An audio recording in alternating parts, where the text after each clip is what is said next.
Woke up around 9:30. My mom had plans to run some errands with her family friend, so they headed out early. Once I was up, I put on my Sony earbuds and found a new video from Simian Jimmy's Treehouse. Him and his friend reviewing Toy Story 5 and ranking every Pixar movie worst to best. His friend didn't care for Toy Story 5 at all, thought it felt unnecessary.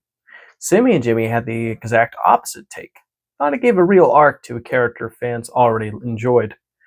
They both agreed the Buzz Lightyear subplot felt kind of random, like leftover Disney Plus show material that got shoehorned in.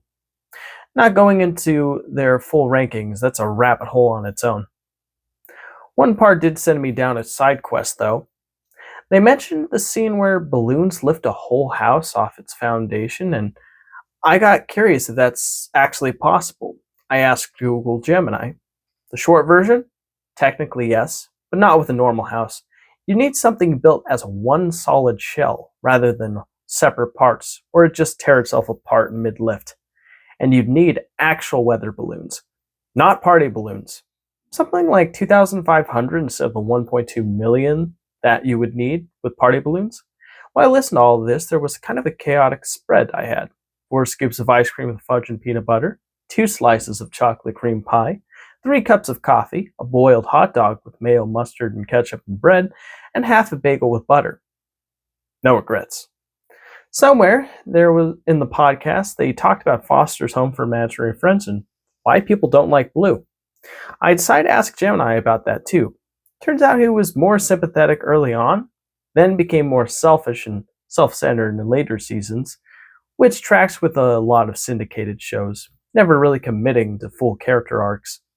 That turned into a whole tangent about the show's art direction. How it and a lot of shows from that era used flash animation to cut costs, which is why the character designs lean toward simple shapes with no outlines, built specifically to translate well into that software. That reminded me of a world of Quest, a flash animated show I used to watch with my brother. A kid prince and his griffin companion, they go on adventures. We used to get hyped for that theme song. Specifically, rewatched that first episode.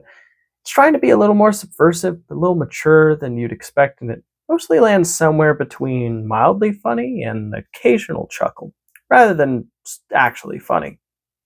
After a couple episodes, I grabbed my sister and we talked about watching TV as kids in the mid to late 2000s.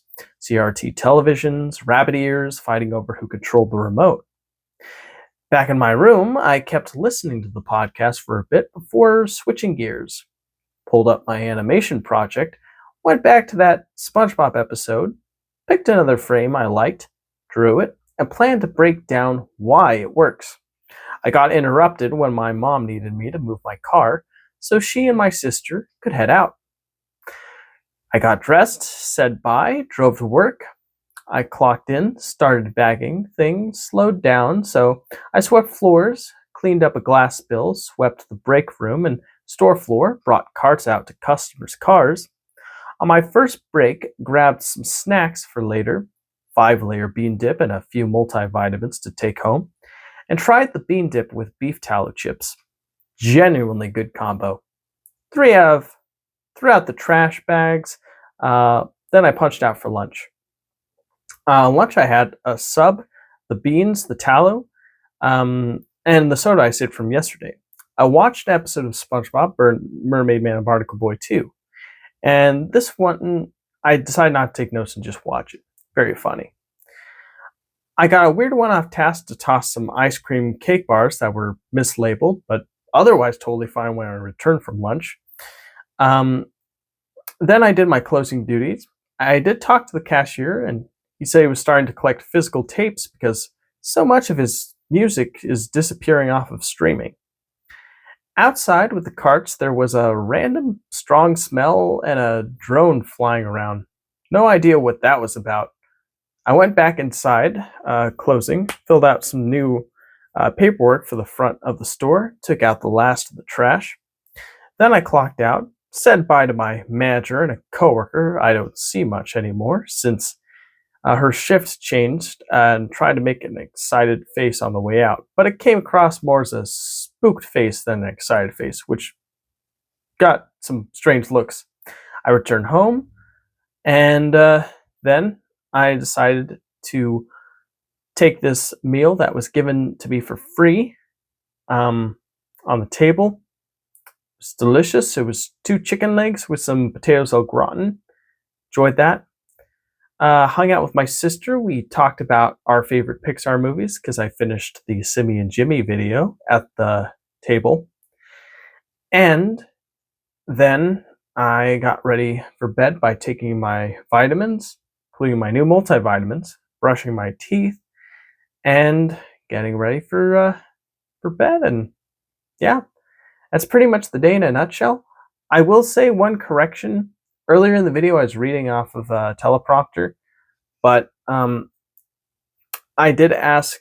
I recorded the video where I actually voice recorded what happened to my day on the app on my phone, voice recorder on Samsung, and I don't know, maybe something got lost in translation because I asked Samsung to transcribe what I said, and I gave it to Claude so it could rewrite it to be something more punchy. And then I took what it wrote and put in the teleprompter. And then when that drone and something smelly came up, I didn't really smell anything. That was something I suppose that the AI made up on its own. Probably should have proof checked that before putting it in, but I didn't because it's getting late and I want to go to sleep. So I'm just putting this as a disclaimer at the end. I did not smell anything smelly in the drive, in the parking lot area when I saw the drone and helped a customer out with their bags. There was no smell. So sorry that happened. But anyways, that's going to do it for now. Thanks for watching, and I'll see you in the next one. Bye, everybody.